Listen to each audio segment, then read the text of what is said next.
So if you look at where I'm gripping with the close grip, I have one finger inside, we'll go one or two fingers. A lot of people will go narrower, they'll go really narrow, and we don't like super narrow because it's actually hard on the wrist. It's really hard on the wrist. Will you get more tricep activity? Yes, but it's super uncomfortable in the elbow. You're gonna create a lot of elbow stress.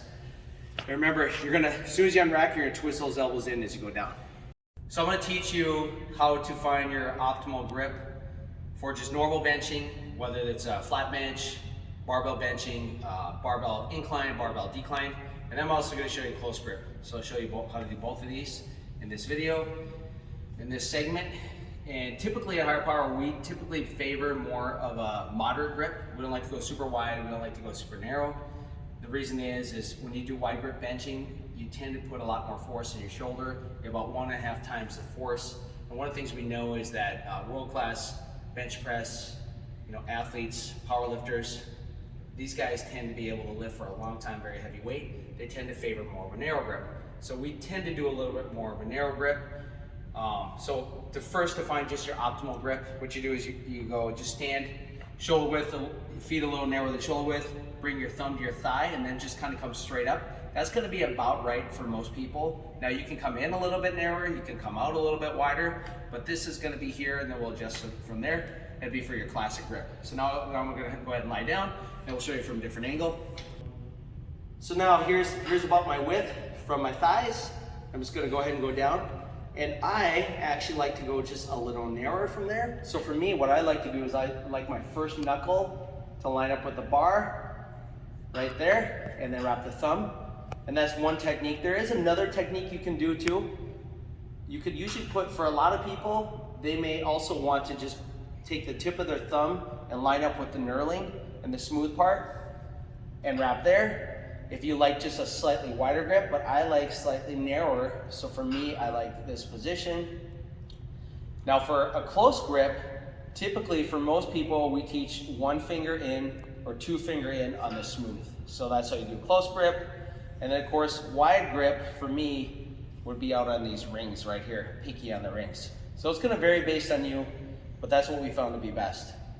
So when bench pressing, whether you're gonna do flat, decline, or incline, this technique is going to apply for all forms of bench pressing. I'm going to teach you the different contact points we need to maintain when we press. So first off is we're going to sit down on the bench and we're going to lie back. And what you want to do is you want to get your eyes underneath the bar. That's the first thing. So I'm going to get the eyes right underneath the bar. And then from there, I'm going to bend my knees a little bit. You don't want your feet out here. You don't want to be super bent where you're on your toes, although a lot of powerlifters will do it. We want our feet firmly on the ground, but we do want a little bit of knee bend. So right there, I have a pretty good knee bend. So that's a good position for me. That's gonna give me more solid base of support to press off of. Then from there, I'm gonna pop up my chest. I always wanna keep my head down and my butt down. So I have my feet down, that's contact 1 and 2, butt down, contact 3, shoulders down, and head down, okay? Now, next thing I'm gonna do is I'm gonna squeeze my shoulder blades together, really, really tight. That's really important that you always keep your shoulder blades anchored.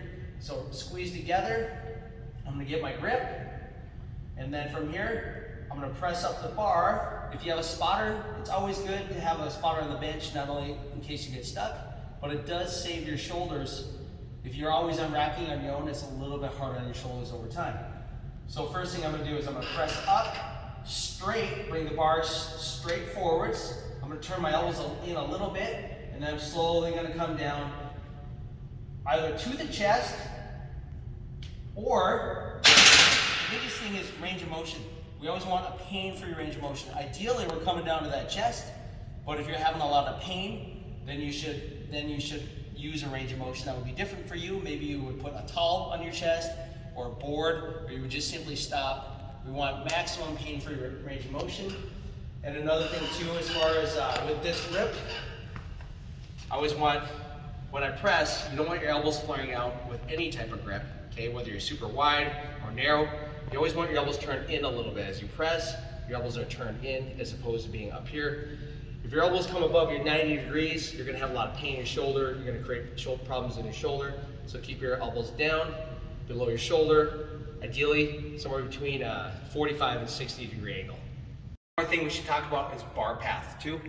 What happens is when people press, A lot of times they're gonna press in their arm, they're gonna press forwards, they're gonna press up and forwards like this. You can see my arms at an angle towards my body as opposed to being 90 degrees. What you wanna do is keep your shoulder blades tight. You're gonna come down and the bar is gonna come down and slightly forwards. And then as you press, you're gonna press the bar up and slightly back. Down and slightly forwards, up and slightly back. But as you're pressing, your forearms should be vertical at all times.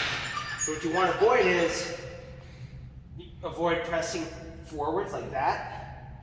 Forwards like that. That's really hard on the shoulders and you have no leverage. Instead, keep your elbows under the bar at all times.